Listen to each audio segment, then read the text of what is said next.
Buon cibo, intrattenimento e riflessione, una formula che ha caratterizzato la prima edizione di Opsa in Prato e che verrà riproposta anche per questa seconda edizione. La struttura sociosanitaria Opera della Provvidenza Sant'Antonio di Rubano, dedicata alle fragilità, torna con un'iniziativa che vuol far conoscere le realtà attraverso un evento che unisce lo stare insieme e il divertimento.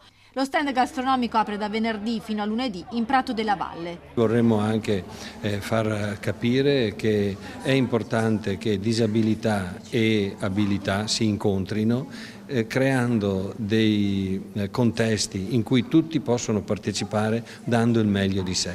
E dopo l'altro messaggio che vogliamo lanciare è un appello a tutte le persone perché i percorsi di accompagnamento delle persone con disabilità non possono essere soltanto lasciati alle famiglie o agli addetti ai lavori, veramente devono vedere impegnate, sensibili tutte le persone, le istituzioni, le realtà che di questo si occupano, in una rete che rende più forte il lavoro che si può fare. L'evento Opsa in Prato rientra nelle iniziative del Giugno Antoniano e ha l'obiettivo di stimolare una riflessione sul tema dell'inclusione. Oltre agli eventi musicali, anche sportivi, dedicati a tutti, domenica sarà proprio la giornata dello sport.